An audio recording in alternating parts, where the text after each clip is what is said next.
Welcome to the Consulting Leaders Podcast, where we talk about the business of consulting. Whether you're looking to grow your practice or learn from the stories of leaders in consulting, you're in the right place. I'm your host, Guillaume Jouvencel, ex-PwC and co-founder of GHA Marketing. Join me as I interview the best consultants in their niche. Let's get on with the show.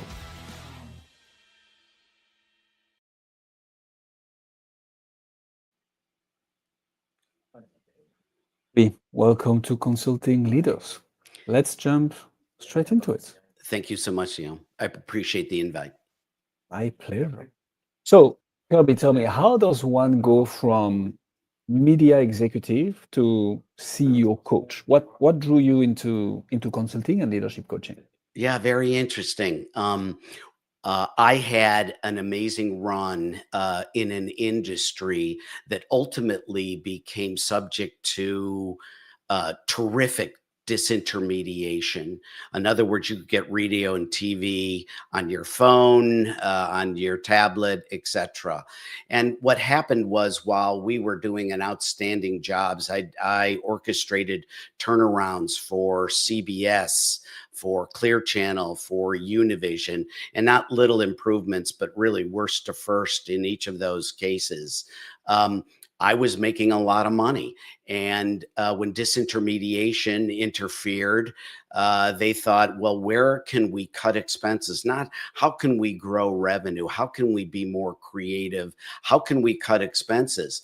So I sort of stuck out like a sore thumb.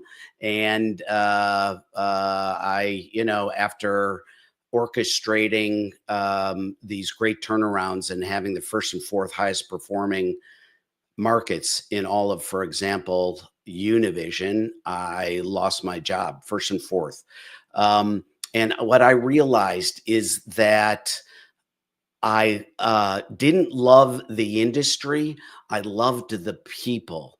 And nothing was more fulfilling to me than, and what I gravitated towards was mentoring high performers, helping teams to exceed even their own expectations, supporting individuals and a team through dramatic changes that were going on in the media industry. So what was clear was it wasn't the industry, it was the people.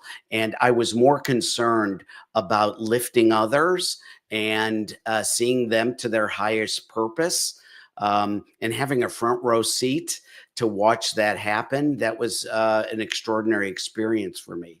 So as I left media, I decided I wanted to become a coach and do more of that. And what I learned was that it isn't because some of these CEOs are incapable. In fact, they're incredibly intelligent, but they are isolated and they are surrounded by people who are trying to get in their favor, who aren't necessarily going to give them honesty. These are people that are really looking for how they can improve themselves by being favorable to a CEO. So what I learned is that they lack the people that will challenge them and support them and really guide them to make really good decisions that are without subjectivity and without bias that exists. So coaching, executive consulting became a natural for me. And I've got to tell you, throughout my life, my greatest joy has always been to lift others. And to do that every day is one of the greatest joys of my life. That is a very beautiful message. So tell me more about the problem that you're solving for the CEOs and what type of results you get them to get with your coaching. Well, it varies. My work is sometimes episodic and project oriented. Sometimes it is even as intense as fractional embedded. in the sales and marketing area. Sometimes I am on a retained basis. So the results and outcomes are all dictated by the objectives and the friction that exists within the business. The biggest thing that I work on, though, Guillaume, is the the identity of the CEO, who has this notion that absolutely nobody can do what they do as well as they do it. And so they are hell bent on making sure, even as they grow and scale, that they're doing every job. And needless to say, that doesn't work. They seem to want to have their fingerprint on every decision. And so a great amount of the work that I do is really about the intrinsic, habitual, default reactions that a CEO has, as opposed to some of the extrinsic, which are much easier, which is marketing, which is competition, which is pricing, and the usual. I've got to help them to elevate their team, and more than anything, to trust their team by letting go of this sort of legacy, these legacy responsibilities they have, and redefining them from CEO and chief doer to CEO, the chief architect of the trajectory of this business. And when we get them there trusting and delegating, revenue begins to scale and culture begins to strengthen, and the organization really becomes more resilient, more profitable, and really more valuable. So I'm a bit curious. When we research you, Kirby, we see that you help CEOs of companies between $1 million a year and $100 million a year. First off, can you tell me a bit more about who are your ideal clients Sure. and who makes the decision of hiring you? The reason I'm saying this is, for a $1 million company, I easily see how the CEO would probably directly say, yeah, I need help. I'm going to recruit Kirby. He's the person that you help, the decision maker, and the financial decision maker as well. Yeah. For a $100 million company, things might be a bit different, right? The CEO is at the head of the company, but he's not the only one making decisions anymore. So it might be someone else putting you in. So how do you navigate all these? Who's your ideal client, and who makes the decision of saying, Kirby Solution, Kaden Solutions, sorry, I need to hire those guys? Yeah, very good question. Suffice it to say that when we are dealing with startups or smaller companies, I do a lot of work with family-owned companies, multi-generational. That can be a picnic. Very, very complex. Very little to do with business, and a great deal to do with getting along and listening. But when I am working with, for example, $100 million company that has multiple divisions, I am working, the scope of my work very much narrows to sales-oriented thing. And this is everything from the customer experience, the customer journey, where I'm actually interviewing their customers, the ones that love them, the ones that do business with them, and the ones that refuse to do business with them. Because what I'm looking for is the friction in their experience. And once we have that valuable feedback with live interviews, I glean unbelievable insights that are very, very valuable with respect to the next, how we re-engineer their business. An example of that is a company that makes truck beds. After doing about 42, 44 interviews or so, I don't remember, what I gleaned is that freight was a big deal for them. And so they are in a part of the country where everything is very far. So freight became a bigger and bigger issue. So It was suppressing their growth. And as a consequence, we went back to the P&L. We looked at what their total freight charges were. We increased them because we wanted to do business more spread out and further away from where they're domiciled. We added that to pricing. We included freight. And in 6 months, their revenue was up 14%. So the scale and even the geography of the client is less relevant than certain characteristics, which I find really more important. Number one is they have to have a growth mindset. A growth mindset is absolutely essential. They have to have the position, well, where do I grow from here? And the assumptions that I have, are they still valid?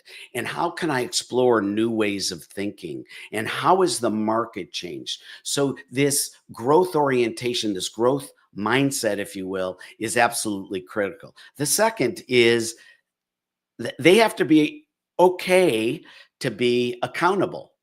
In other words, I am, when we meet, it is not a social gathering. Even if we're in person, it is a time for us to examine, explore, and really plot the course for the next and define strategies, tactics, etc., that are going to get us to that new plateau.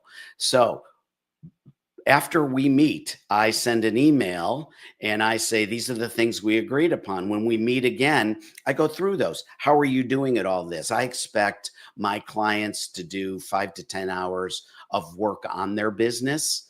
And if they haven't, I need to talk about that and see what sort of friction exists there. And then the third thing is humility before fragility. So what do I mean by that is I sometimes say things to people that nobody else has the courage to say to them.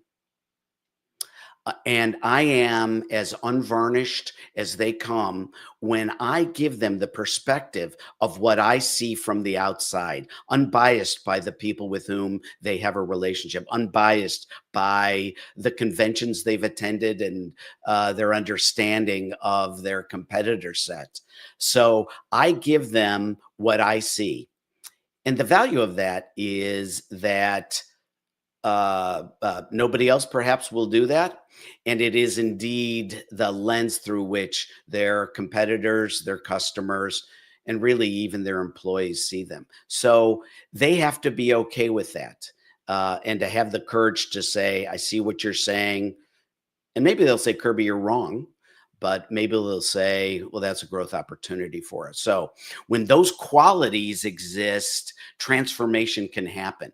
So it's less about scale or geography. It's more about those three qualities. Like that. Can you, that does all make a lot of sense. Who's the decision maker for those larger companies? Is it going to be the CEO themselves? No, usually my work is in the sales area. So it's Okay. CRO. Yeah, thank you. I neglected to mention that. It's That's going all to right. be somebody in either the marketing or the sales space, because that's where I've done my legion of work, really. Like that. Okay, so CRO, VP of sales, that does make a lot of sense. How do you get the attention from those people, Kirby? How do you market, brand yourself? I think like what you mentioned here around the messaging and what you're exactly going to help those people do is crystal clear.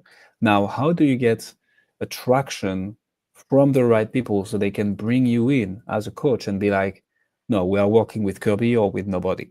Like, how Yeah. do you market your company? Yeah, I'm not great at that. The cobbler's kids have the worst set of shoes, I think. So it is very difficult I can sell anything, Guillaume.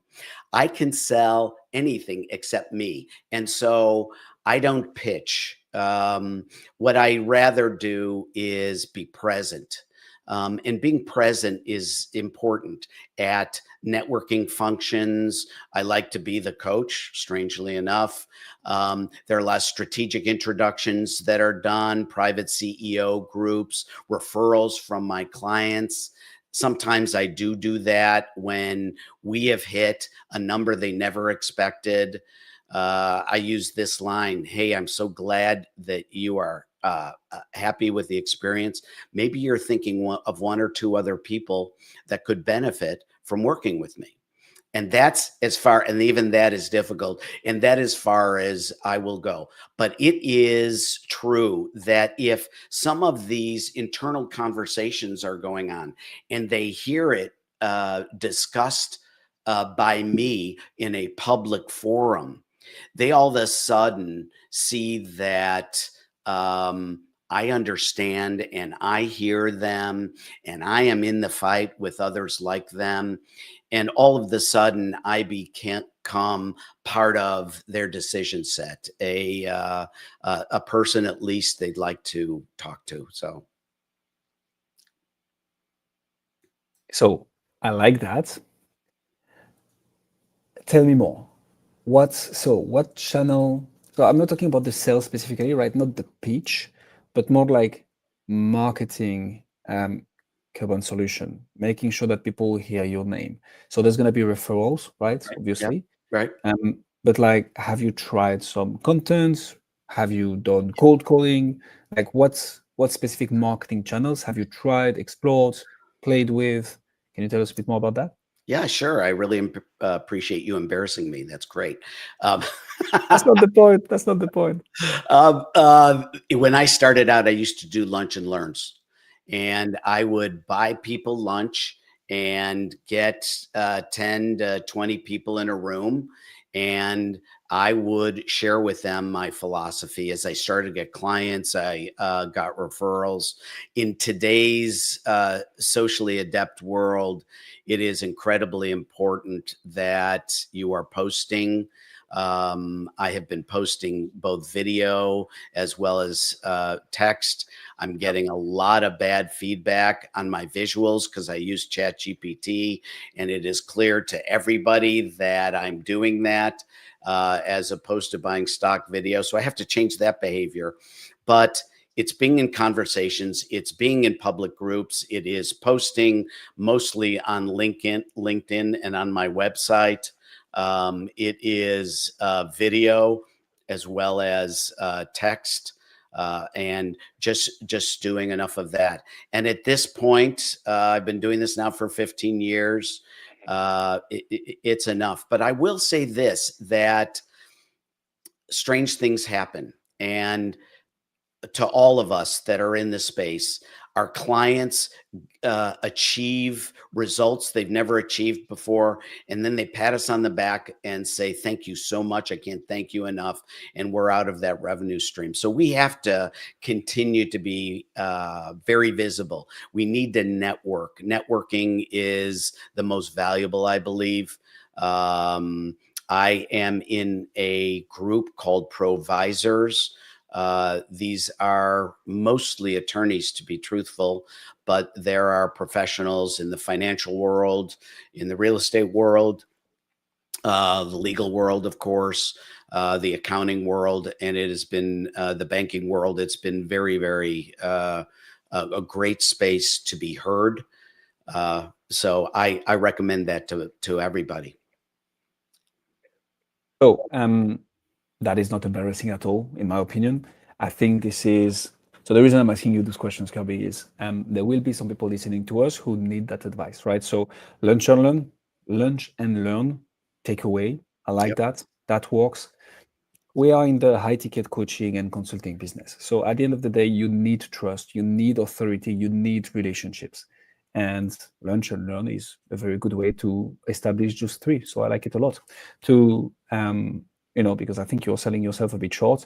You're going on podcast. This one, I see that you've been on another podcast, Let's Talk Biz Radio, which gets some good impact. You're very good at collecting clients' testimonials, right? As we can see on your website. Thank you. Further establishing that proof, further establishing that that authority. And it's like, guys, don't take my word for it. Listen to our clients. And I like it because I do the same. Right. So all this to say, those are the things that you're using, which is not a push, it's more a pull. Like, hey guys, look, here is all the knowledge. Here is all the people talking about us positively. Um, Look at it. And if you'd like to get the same results, reach out to me, which means you don't have to pitch, you let people come to you. And I like this approach a lot, which is why I wanted to dig a little bit further. Yeah. Um, It's hard to pitch what we do. It's hard to say to somebody, I think, you really need me. Uh, right, because it's like you have such a shortcoming right now, you cannot even see it. Hire right, me. So I right, will show you and I will help you. Nobody wants to hear that. right.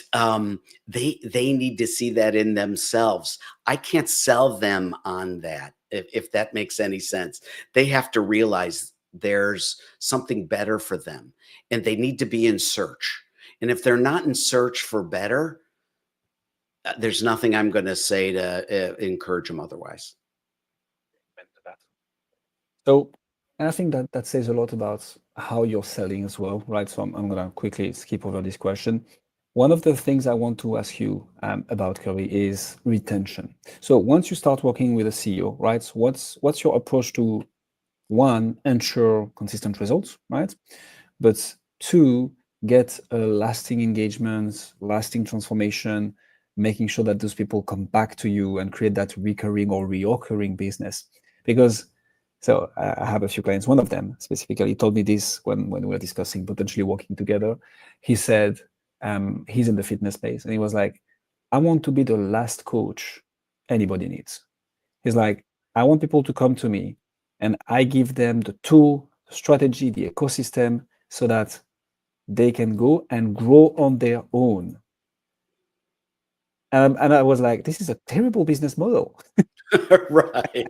I was like, yes, but no, because when you think about it, you create such goodwill that those people then talk about you. Like, hey, look, I've seen, so his name is Justin. I've worked with Justin, absolutely amazing guy. You should do it too. So how do you go about this? How do you ensure recurring? And by the way, this is not like the only way to do business, in my opinion. It's a good strategy, but it's not the only viable and good one. Right. So for you, Kirby, how do you, once you engage with a client, how do you make sure that this becomes a long-lasting relationship in a sense of you providing that continuous value, but also being able to continue charging these clients to make it a, recurring client? Yeah, good question. It all starts with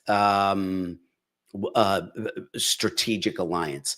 I really need to have clarity around sort of what their expectation is and how they see an ROI. One of the things that I do, I guess it's marketing, is guarantee my results in 17 weeks. If your bottom line doesn't increase by at least my fees, I will coach you for free. And the truth is, it's easy because I've never had to do that. But it a little bit of risk reversal, let's call it, that is helpful. But it all starts with strategic clarity. Where do you feel you should be? Where is your issue? Where would you like to be? There have been just a gaggle of clients that I have started with who I needed to resuscitate. And once I resuscitate them, they're like, whoo, thank you so much. Pat me on the back. See you later.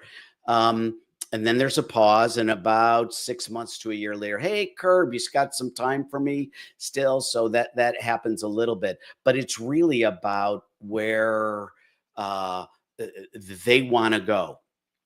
And implicit in that is structurally what has to change in order for you to achieve that.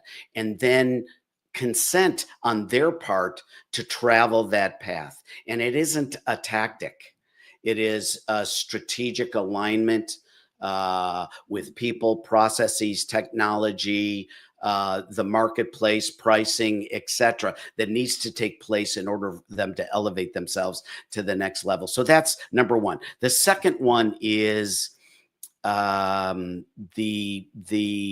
evolution of their leadership.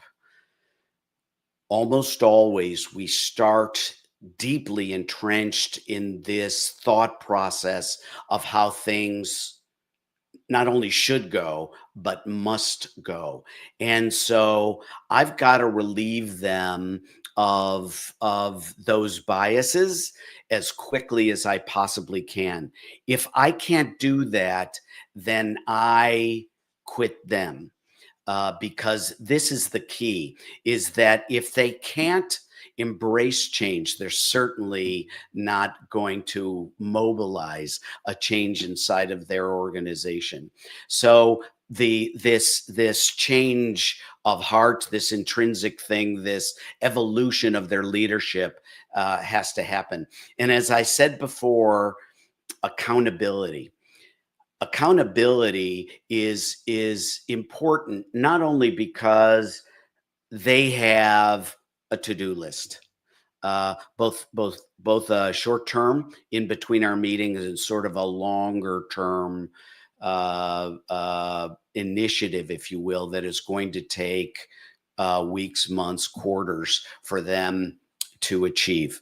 And so keeping track of that is not only accomplishment, it's a reminder that they're moving forward. When there isn't forward progress, I believe,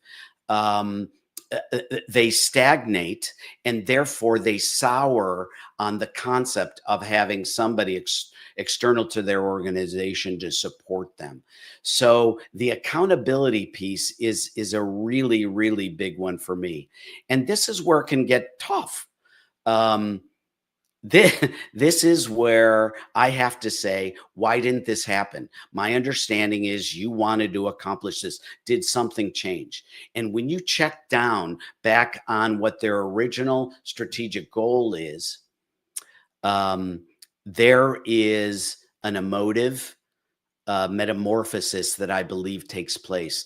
And it is that letting go with their white knuckled grip of those biases and processes that allows them to spread their wings and really assume a new journey that they had never imagined for themselves. So transformations stick and clients stick when we are rewiring the way that a CEO operates. So that may not work for everybody, but you know, at least for me, I have found that to be really, really helpful. So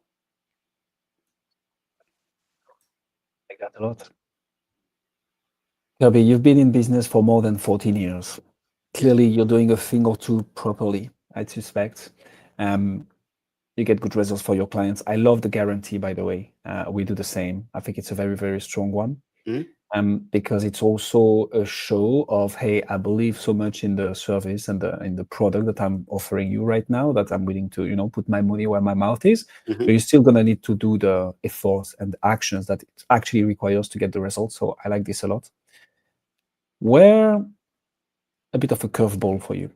Where would you say you're stuck right now in the business? The reason I'm asking this is we will have B2B high-level coaches listening to us right now who might feel stuck, challenged at the same point. And it's always interesting to hear from your peers and how they think about solving the problem that they're in front of. So for you, what would that be?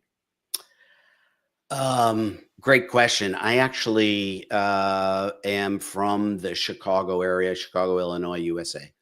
And I moved to Texas for about 20 years for corporate opportunities and all of that. I stayed there 20 years because I wanted to make sure my kids were launched. I didn't want to keep moving them around because that can be very trying. In fact, it was for my kids. So I stayed put for 20 years. As soon as the roost was empty, I came back to Chicago where my family is, and so I have just recently put a reset on there. My issue before I moved was capacity. It is that I am very generous because I want to be with my clients to make sure that I am there for them. That includes evenings, that includes weekends, that includes extra time with their team or them. That means coffee when I'm in market, and it means doing projects for them. And so what that's done is really suppress my capacity to have as many clients concurrent with the income that I previously enjoyed. But I have traded income for joy, for purpose, for meaning in my life. As I said, I think at the outset, lifting others and pushing them to the outside limits of their talents is one of my greatest joys in life, whether it's with my kids, my significant others, my friends, and certainly my clients. And so scaling is very difficult. And so I'm in the point now that I've moved and I've retained clients, of course, but in the process of coaching, we need to always do a refresh.